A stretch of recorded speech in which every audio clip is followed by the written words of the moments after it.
Hey everyone, today I want to talk about everything you can expect in patch 9.2.5. As usual, I will try to keep the video as short as possible and only include stuff that I think is worth mentioning. So let's go ahead and look at patch 9.2.5. One of the biggest additions to patch 9.2.5 is the option to play with the opposite faction in dungeons, raids and raided PvP, but you will have some limitations. You will only be able to do cross-faction content with a pre-made group.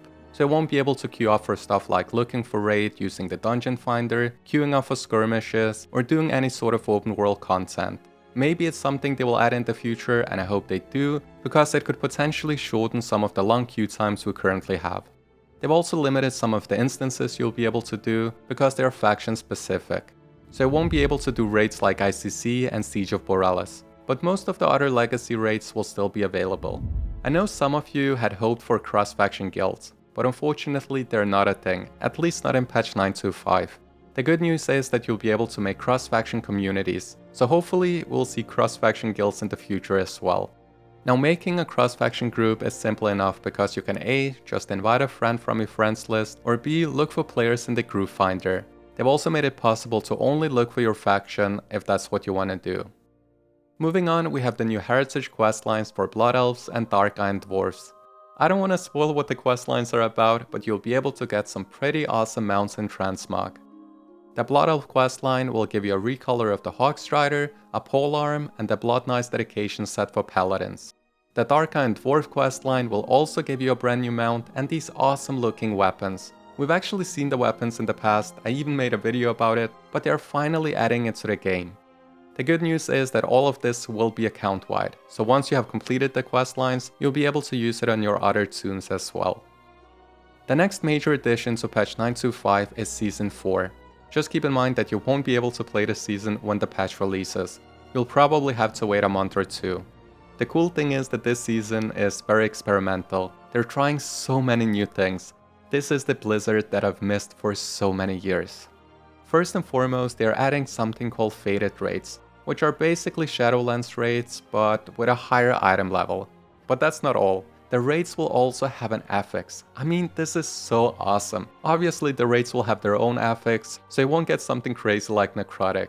The way it works is that the raids will rotate on a weekly basis. So one week you'll be able to do Castle Natria, the following week you'll be able to do Sanctum of Domination, and then Sepulchre of the First Ones. Oh, I also forgot to mention that the item levels across all Fated raids will be the same, so you can mix and match and figure out what the best gear is. I know I've said awesome and exciting like 100 times in this video, but patch 9.2.5 is actually good. Yes, it's actually good. Now, if you don't care about item level, you can also get a brand new mount by completing the raids, so maybe you still have a reason to get back into the game in patch 9.2.5. Unfortunately, we don't have a picture of the mount, but we do have an icon and this texture, so it will most likely be something like this pet. I won't go too much more into details with the raids because there is so much to cover and I want to keep the video as short as possible. But I've recently made a video that talks about all of this in much more detail. Something else they're trying out in Season 4 are Mythic Plus dungeons from previous expansions. This is really good because the game has so much old content that nobody cares about because it's not relevant, so it's nice to see that they are actually trying to change that. In Season 4, you'll be able to do Karazhan, which is an awesome instance, Grimrail Depot, Iron Docks, Operation Mechagon, and Sesavesh. They've also added new portals in Oribos, which makes it even easier to reach Karazhan and the 2 dungeons in VOD. As usual, they're also adding a new color to the Mythic Plus mount. I think a lot of you will be happy that they actually listened to the feedback and changed the color that so many of us dislike. I mean, for good reasons, let's be honest, the color looked way too similar to something we already had. Now moving on, PvP players are also getting some love in patch 9.2.5. If you enjoy PvP, you're finally getting a brand new arena that looks pretty awesome. Unfortunately, the unique ability to manipulate some of the pillars that they talked about won't make it into patch 9.2.5. They said they experienced some sort of issues with line of sighting and pathing, which would have made the experience less enjoyable. So I get why they didn't add it, but I still hope they will add it sometime in the future. The Gladiator mount is also getting a new color as usual, which I'm never gonna get because I suck at PvP, which is really sad because I really want the mount, it looks so good. But hey, if you're good at it, then good for you. Next, we have some of the story content you can expect in patch 9.2.5. A lot of this information is based on data mine content because we simply haven't been able to play the epilogue on the PTR, so please keep that in mind.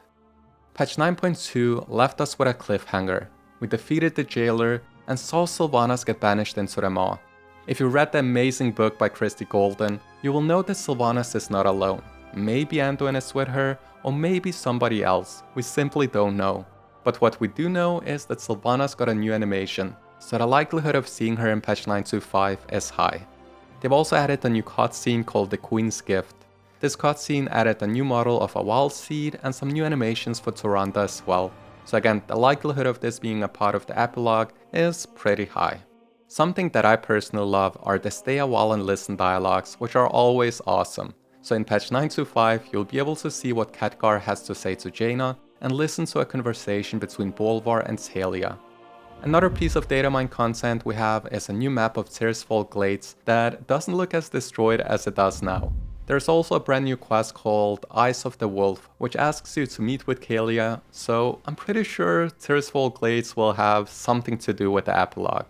So yeah, plenty of new story content to look forward to, and this is honestly the first time in many years that I've been this excited because we haven't been able to play any of it on the PTR.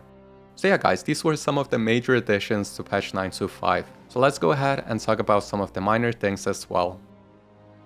First off, we have some changes to Stormwind and Orgrimmar. Apparently the cities are getting new stables in preparation for 10.0, some workers are working on something, and there is a questline that asks you to recover some stolen goods. At this point, it's a mystery, it could honestly be anything, but let me know in the comments what you think it is. They've also made some changes to Torghast. In patch 9.2.5, all wings in Torghast will be available at the same time. So achievements like the Flawless Master and the Tower Ranger achievement, which was nerfed by the way, will be much faster to complete.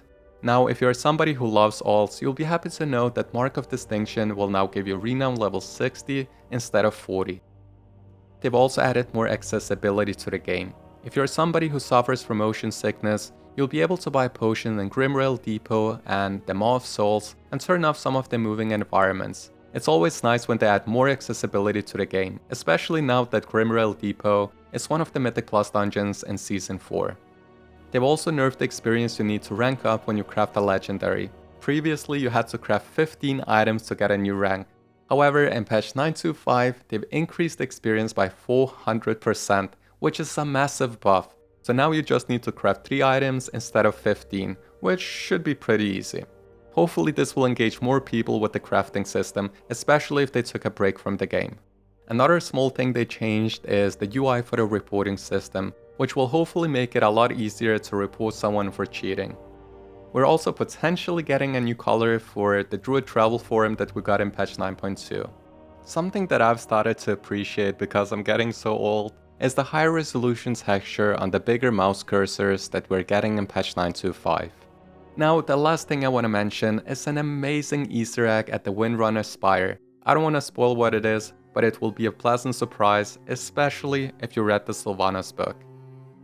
And yeah guys, that's it for this video. I didn't include everything in patch 9.2.5 because the video would have been way too long, but you can check out the rest in the link below.